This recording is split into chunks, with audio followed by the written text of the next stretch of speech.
Hoy tenemos un personaje muy curioso, un balear, Mm. nacido en Menorca, Mahón, nacido el 24 de abril de 1787 en el seno de una familia de comerciantes.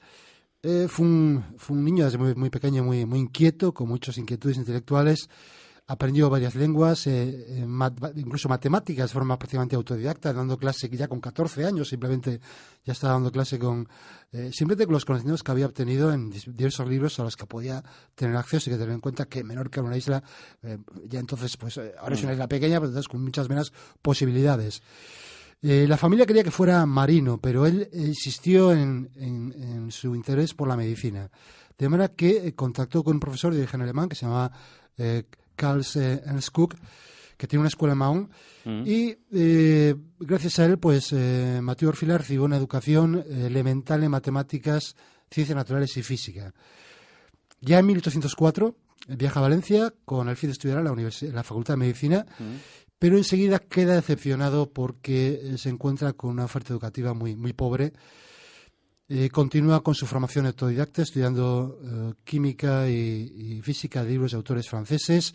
Incluso realiza experimentos químicos en su propia casa junto a un militar que se llamaba Juan Sánchez Cisneros, que había realizado estudios en París y que le ayuda en estos primeros instantes.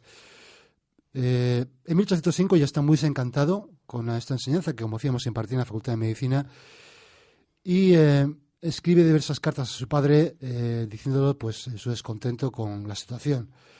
En 1807 recibe un informe favorable del profesor, el doctor Francisco Carbonell, de manera que la Junta de Comercio de Barcelona le concede lo que entonces se llamaba una pensión, que diríamos una beca, para continuar estudios en Madrid y posteriormente en París.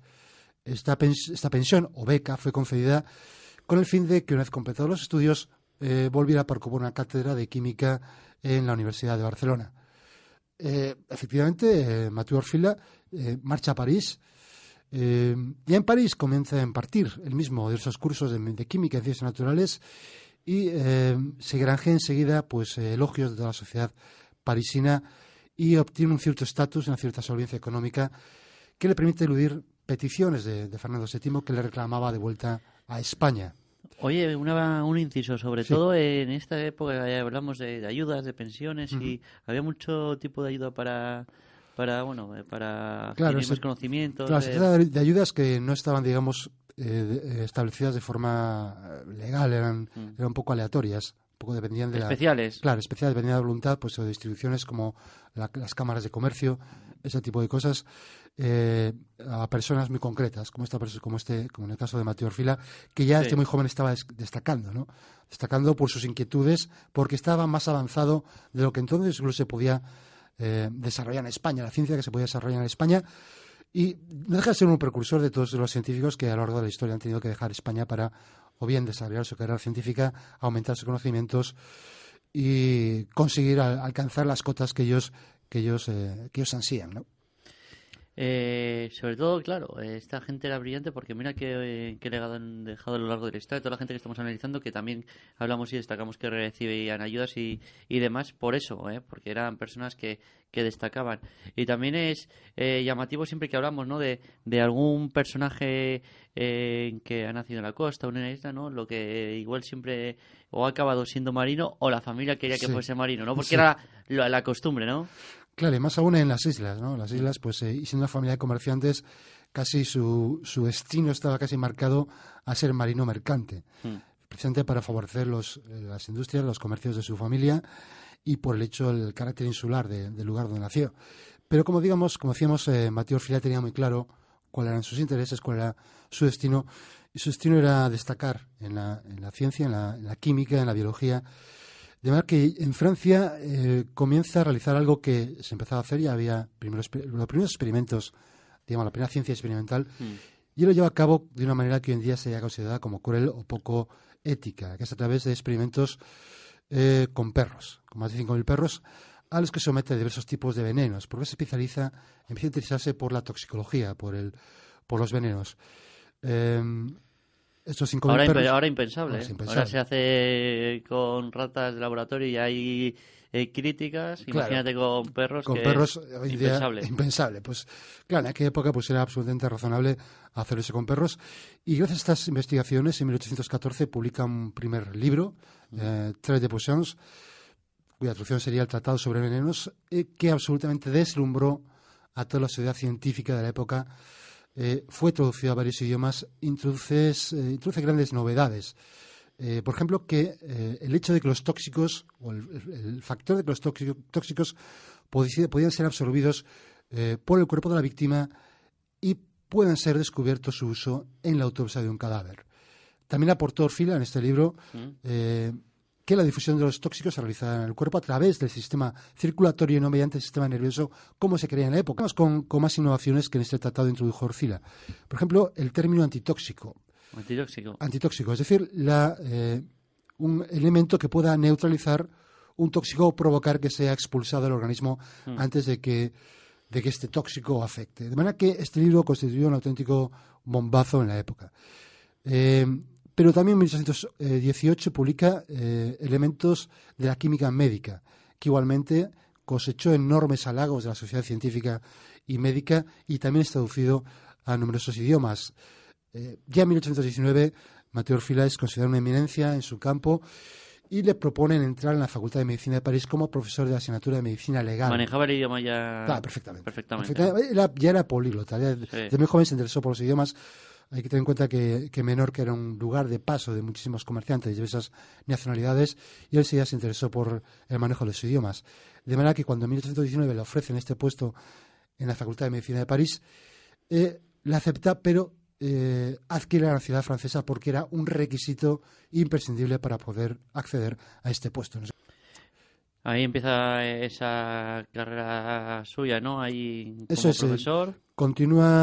Realiza diversas aportaciones dentro de la universidad, por ejemplo, cambios en la forma de impartir las clases, la propuesta de creación de pabellones de disección creados en 1832, crea un museo de anatomía comparada, dona 60.000 francos para crear este museo y que actualmente se puede visitar todavía, que se encontraba en la actual planta de la Facultad de Medicina de París, hoy en día se encuentra en la Universidad de Montpellier. Era adinerado ya, ¿no? Claro, ya era una persona que era el médico de las grandes fortunas francesas, era un médico de la alta clase social.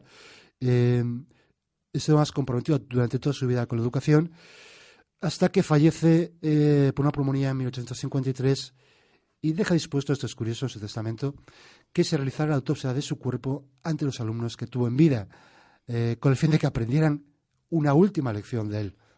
Ahí se ve el compromiso con la educación. Hay que decir que Orfila también fue una figura muy importante en el panorama judicial, porque digamos, fue considerado un perito de referencia en los juicios en que se utilizaban venenos o que sospechaba la utilización de venenos como instrumento del crimen, y más concretamente el arsénico. El arsénico, que parece ser un veneno que era muy común en el uso entre la clase política aristocrática, dado que, de hecho, se llamaba polvos de sufisión, es decir, que provocaban la sufisión del que moría. Eran administrados en comidas y bebidas, así un veneno completamente inodoro e insípido, era muy difícil de detectar. Y además tenía otra ventaja, sus efectos eran muy similares a una enfermedad como el cólera, que era muy común en aquella época. Las pruebas eran muy, muy pobres en aquella época y Orfila introdujo novedades al respecto. Hubo un juicio muy famoso en 1840 a consecuencia de la muerte de Charles Lafarge, que era una persona que había amasado una pequeña fortuna en la industria metalúrgica. Pues murió tras una corta enfermedad con síntomas de vómitos y fuertes dolores estomacales propios del envenenamiento con arsénico. Su mujer, María Lafarge, se había casado hace muy poco tiempo con él y fue acusada de envenenarle con arsénico. No existían pruebas, aunque había testigos de que habían visto a esta mujer comprando arsénico, aunque dijo que era para combatir las ratas que había en el domicilio. Meses después del fallecimiento, el juez ordenó la exhumación del cadáver, realizándose diversas pruebas con el fin de detectar arsénico.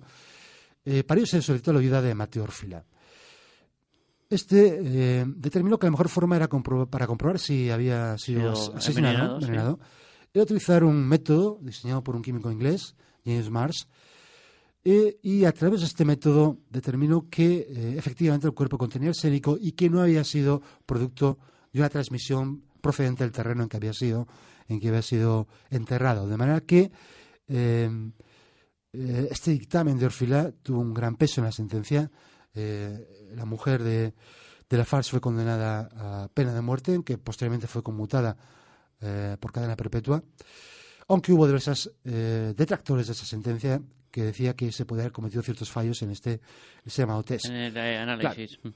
En todo caso, este juicio y toda la labor que llevó a cabo Mateo Orfila en Francia fue digamos que supuso un impulso importante para todas las ciencias forenses. Los reconocimientos que tuvo en vida fueron inmensos. Fueron doctor en medicina por la Facultad de Madrid en 1811, profesor de medicina legal de París en 1817. Caballero de la Legión, ¿no? De honor. Caballero de la Legión, miembro de la Academia Nacional de Medicina, docente de la Facultad de Medicina, profesor de química médica. Hay que decir que en la actualidad muchas calles y ciudades de todo el mundo tienen su nombre, así como el Hospital General de Menorca. Y en el año 2004, Mahón, la ciudad de nacimiento de Mateo Orfila, celebró un simposio en su honor con el fin de conmemorar el 150 aniversario de su muerte. ¿Se sentía español este ya? Sí, no, este se sentía español. Lógicamente debía... Pero como debía toda su carrera ya a Francia y toda su evolución. Claro, ahí hemos de tener en cuenta muchos factores. La expansión napoleónica en España, la mala fama de los afrancesados, la mala fama de liberalismo, digamos, entendido como tal en Francia frente a las posturas reaccionarias que produjeron en España después de la llegada de Fernando VII, de manera que en algunos aspectos era un personaje visto con recelo, pero no cabe duda que tuvo un reconocimiento en todo, no solo en España, sino mucho más en Francia y desde luego en todo el mundo. Es un auténtico, es el pilar o la piedra sobre la que se edifica toda la toxicología forense. Pues Antonio Gutiérrez Rivas, un placer como siempre. Ha sido un placer, Alfonso. Seguiremos conociendo más figuras de la historia de España.